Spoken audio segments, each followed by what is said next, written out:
নমস্কার বন্ধুরা, ভুতুরে পডকাস্টের আরও একটা নতুন এপিসোডে তোমাদের স্বাগত। আজ একটু অন্যভাবে শুরু করতে চলেছি।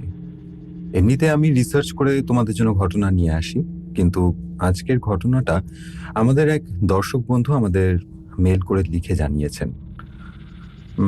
উনি নিজের নামটা প্রকাশ করতে চাননি, তাই আমরা ধরে নিই ওনার নাম সায়ক। তা গত সপ্তাহেই মেলটা এসেছে। মেলটা পড়ে সত্যি কথা বলতে আমার নিজেরই গা ছমছম করছিল। তাহলে চলো শুনে নেওয়া যাক উনি কি লিখেছেন। দাদা, আপনার পডকাস্টের প্রথম এপিসোড দেখলাম। আমি চাই আমার ঘটনাটা ভুতুরে পডকাস্টের দ্বিতীয় ঘটনা হোক, আর যদি হয় খুব খুশি হব। তাহলে খুশি হয়ে যান। তারপর লিখছেন, আমি একজন সরকারি বন বিভাগের কর্মচারী, কাজ করি পশ্চিমবঙ্গের দার্জিলিং জেলায়। গত 10 বছর ধরে কার্শিয়াং রেঞ্জে পোস্টিং। যে এলাকার কথা বলছি সেটা হলো ডাউহিল।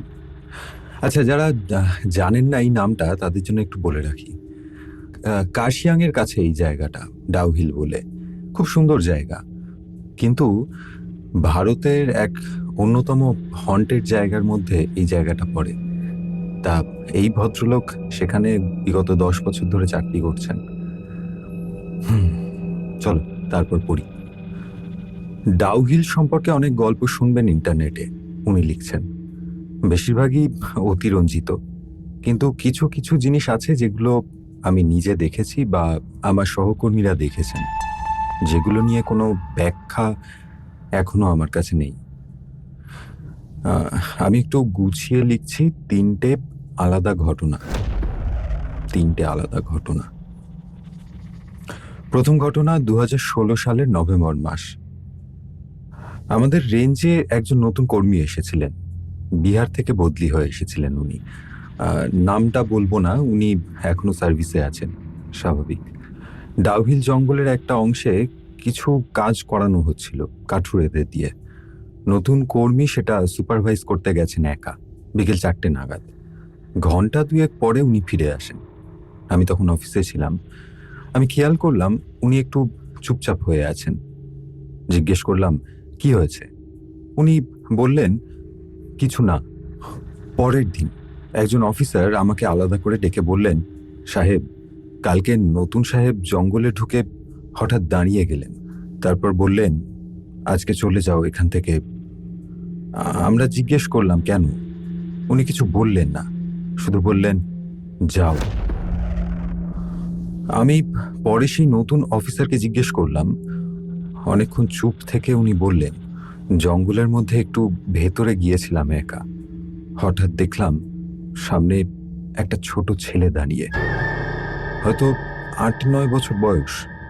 তার পিঠ আমার দিকে। ছেলেটা আস্তে আস্তে হাঁটতে শুরু করলো। আমি ভাবলাম হয়তো কোনো গ্রামের বাচ্চা, পিছন পিছন গেলাম। তারপর ছেলেটা একটা বড় পাইন গাছের আড়ালে গেল। আমি গাছের কাছে গেলাম, কিন্তু অদ্ভুত কাণ্ড, সেখানে কেউ নেই, পুরো ফাঁকা জায়গা। তা সায়ক তারপর বলছেন যে, আমি বললাম হয়তো অন্যদিকে চলে গিয়েছে। উনি মাথা নাড়লেন, বললেন, স্যার, আমি ছেলেটার পেছনেই ছিলাম। অন্য কোথাও গেলে আমি তো দেখতে পেতাম। আর পুরো সময়টা ছেলেটা কোনো দিকে ঘোরেনি, ফেরেনি, শুধু সোজা হেঁটে গিয়েছে। আর ওর মাথার উপরের অংশটা একটু অদ্ভুত ছিল। আমি জিজ্ঞেস করলাম, কেমন অদ্ভুত? উনি আর কিছু বললেন না, শুধু বললেন, আর একা জঙ্গলে যাব না। তা সেই কর্মী পরের বছর বদলি নিয়ে চলে গিয়েছিলেন সেখান থেকে। মাথার উপরের অংশটা অদ্ভুত। ভাবো, এই লাইনটা পড়ে সত্যি বলতে আমিও কিছুক্ষণের জন্য স্তব্ধ হয়ে বসেছিলাম। কারণ ডাউহিলের এই সকল অদ্ভুত ঘটনার যারাই প্রত্যক্ষদর্শী রয়েছেন তাদের সকলের কাছেই একটা কমন কথা শোনা যায়, যে একটা ছেলেকে দেখা গিয়েছে যার মাথা নেই বা মাথার ওপরের অংশটা অদ্ভুত।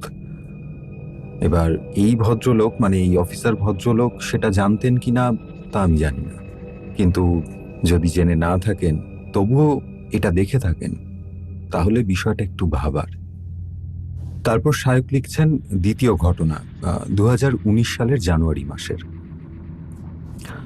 ভিক্টোরিয়া বয়েজ স্কুলের কথা নিশ্চয়ই জানেন অভিজিৎদা। 1879 সালে ব্রিটিশ আমলে তৈরি এটা। প্রতি বছর শীতে বন্ধ থাকে। আমাদের বন বিভাগের অফিস স্কুলের পাশেই। তা জানুয়ারি মাসে স্কুল বন্ধ। একটা রাতে, রাত তখন প্রায় 12টা, আমাদের অফিসের চৌকিদার দৌড়ে আসলো আমার কাছে। দেখলাম সে খুব ঘাবড়ে রয়েছে। বলল স্কুলের দোতলার একটা ঘরে নাকি আলো জ্বলছে। আমি ভাবলাম হয়তো কেয়ারটেকার কেউ আছে, কিন্তু চৌকিদার বলল এই সময় স্কুলে কেউ থাকে না, কেয়ারটেকারও না। ভাবলাম ঠিকই তো, সায়ক বলছে। তবু গেলাম, সাথে চৌকিদার আর আমার আরেক সহকর্মী। স্কুলের মেন গেটটা বন্ধ, তালা দেওয়া। আমাদের কাছে চাবি ছিল, স্কুল কর্তৃপক্ষই দিয়ে রেখেছিল এমার্জেন্সির জন্য। তা গেট খুললাম, ভিতরে ঢুকে দোতলার দিকে তাকালাম, কিন্তু কোনো আলো জ্বলতে দেখতে পেলাম না। চৌকিদার বলল সে একেবারেই ঠিক দেখেছে, কোনো ভুল তার হয়নি। তাই উপরে গেলাম, করিডোরে হেঁটে সেই ঘরের সামনে গেলাম। দরজায় তালা রীতিমতন, ভেতরে কেউ নেই, অন্ধকার পুরো। তা এরকম দেখে ফিরে আসতেই যাব, তা চৌকিদার আমার হাতটা হঠাৎ করে ধরে আমাকে থামালো। আমি সবে জিজ্ঞেস করতে যাব যে কি হয়েছে, তখনই শুনলাম করিডোরের একদম শেষ মাথা থেকে পায়ের শব্দ আসছে, যেন ধীরে ধীরে কেউ হাঁটছে। আমরা তিনজন দাঁড়িয়ে আছি, কেউ কোনো কথা বলছি না। শব্দটা এগিয়ে আসছে। আমার সহকর্মী টর্চ জ্বালালেন করিডোরের দিকে, আর অদ্ভুত বিষয়, সেখানে কেউ নেই, কিন্তু শব্দ আসছে, যেন কেউ হাঁটছে, কিন্তু দেখা যাচ্ছে না। শব্দটা আমাদের থেকে হয়তো ওই 5-6 ফুট দূরে এসে থেমে গেল। কি বলবো দাদা, আমরা পড়িমড়ি করে সেখান থেকে ছুটে পালিয়ে এসেছিলাম। ওখানে দাঁড়ানোর আর সাহস ছিল না আমাদের। সেটাও খুব স্বাভাবিক, যখন এরকম রাতের অন্ধকারে ফাঁকা করিডোরে একটা তুমি পায়ের শব্দ শুনতে পাবে। বুঝতে পারছো যে তোমার সামনের দিক থেকে শব্দ আসছে, কিন্তু কাউকে দেখতে পাচ্ছ না। খুব স্বাভাবিকভাবেই যে কোনো সাহসী ব্যক্তিরও ভয় লেগে যাওয়াটাই স্বাভাবিক। তবে এই ঘটনায় একটা জিনিস আছে যেটা আমাকে সত্যিই ভাবাচ্ছে। 3 জন একসাথে পায়ের শব্দ শুনতে পেল। বন বিভাগের সরকারি কর্মচারী, রাত 12টায় স্কুলের ভেতরে তালা দেওয়া ঘরের সামনে। আমি আমি বলবো না এটা সত্যি কোনো ভূতের ঘটনা, মানে অ্যাটলিস্ট জোর দিয়ে তো বলা যায় না, কিন্তু এটাও বলা খুব মুশকিল যে এর কোনো সহজ ব্যাখ্যা আমার কাছে আছে। আচ্ছা, তারপর কি হলো চলো দেখি। তৃতীয় ঘটনা, সায়ক লিখছেন এটাই সবচেয়ে ভয়ানক ঘটনা। 2021 সালের অক্টোবর মাস। আমি আর আমার সিনিয়র অফিসার আমরা জঙ্গলে গিয়েছিলাম রুটিং পেট্রোলিংয়ে। সেই রাস্তা দিয়ে যাচ্ছিলাম যেটাকে স্থানীয়রা ডেথ রোড বলে। ডেথ রোড আগেই নামটা শুনলে হাসি পেত, কিন্তু এখন যাই হোক।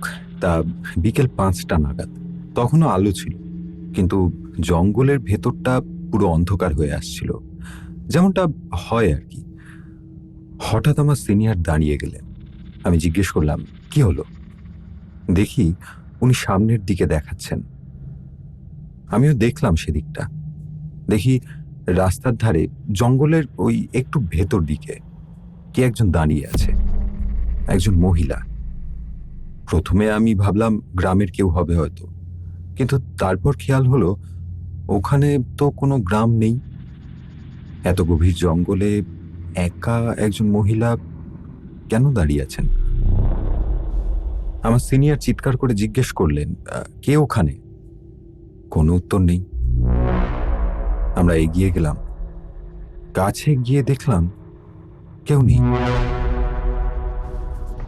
কিন্তু সেই জায়গাটায় পৌঁছে আমরা দুজনেই একই সাথে খেয়াল করলাম জায়গাটার ঘাসগুলো মারানো, মানে কেউ ওখানে দাঁড়িয়েছিল।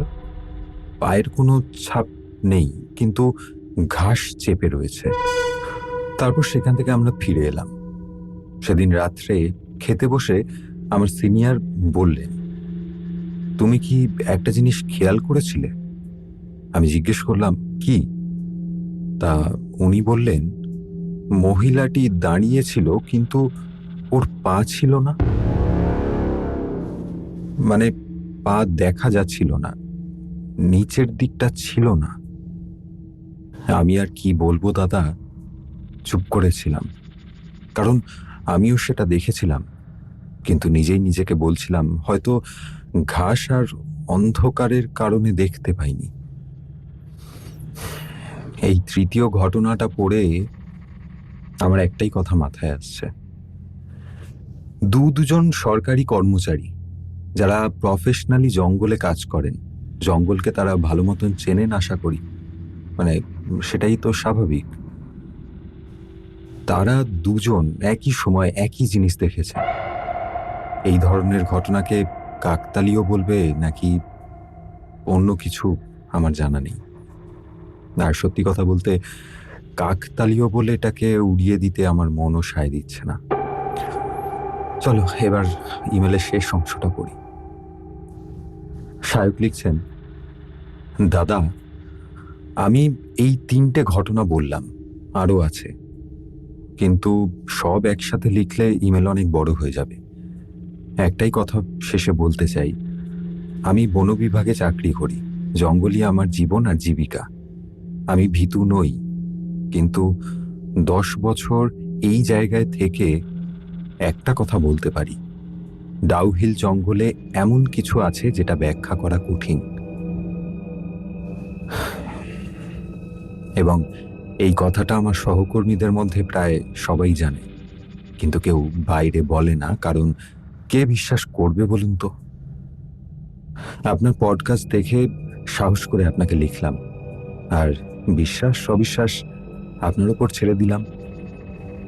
আর একদম শেষে সায়ক লিখছেন, কিন্তু যদি কেউ ডাউহিল যান এবং বিকেল 5টার পর সেই ডেথ রোডে হাঁটেন এবং সামনে কাউকে দাঁড়িয়ে থাকতে দেখেন, তাহলে আর এগোনোর আগে দুবার ভাববেন। এটাই সায়কের লেখা শেষ লাইন। ইমেলটা এখানেই শেষ, কিন্তু ইমেলটা পড়ে সত্যি কথা বলতে আমার গায়ে কাঁটা দিয়ে উঠেছিল। দেখো, সাধারণত এই ধরনের ইমেলে, মানে এগুলো যদি সাজানো ঘটনা হয়ে থাকে, তাহলে পরে সেখানে একটা ওভার এক্সাইটমেন্ট থাকে লেখার ভিতরে, কিন্তু এখানে সেটা নেই। যদিও আমি জানি না এগুলো কতটা সত্যি, কিন্তু একটা কথা বলতে পারি, এই ধরনের অভিজ্ঞতার বিবরণে এত কম নাটকীয়তা, এটা ঠিক বানানো গল্পেতে থাকে না। বানানো গল্প সাধারণত আরো বেশি রোমাঞ্চকর হয়, আরো চমক থাকে, তাই না? এই ইমেলটায় কোনো চমক নেই, শুধু আছে একটা অস্বস্তি, একটা মানে কি বলবো, একটা দম বন্ধ করা পরিস্থিতির ঘটনা, এবং সেটাই আমাকে সব থেকে বেশি ভাবাচ্ছে। যাই হোক, ডাউহিল এখনো আছে, সেই জঙ্গল এখনো আছে, তবে এই ভদ্রলোক সেখানে এখনো পোস্টেড আছেন কিনা সেটা আমি জানি না। তাহলে আজকে এটুকুই। যদি তোমারও এরকম কোনো অভিজ্ঞতা থেকে থাকে, তাহলে আমাদের ইমেল মারফত জানাতে পারো। যদি আমি মনে করি যে এই ঘটনাটা পড়ে শোনানো দরকার, লোকের জানাটা প্রয়োজন, তাহলে পরে অবশ্যই সেটা পড়ে শোনাবো। তাহলে আজকে এই পর্যন্তই। ভালো থেকো, আর ভুতুড়ে পডকাস্টকে সাবস্ক্রাইব করে বেল বাটনটা অন করে দিও, কারণ তোমাদের সাপোর্টটা আমাদের ভীষণভাবে প্রয়োজন। আর যেহেতু আমাদের নতুন চ্যানেল, তাই হাইপ যদি করে দাও, তাহলে পরে আরো বেশি মানুষের কাছে এই ভিডিওটা পৌঁছবে। তাই প্লিজ প্লিজ প্লিজ হাইপ করো।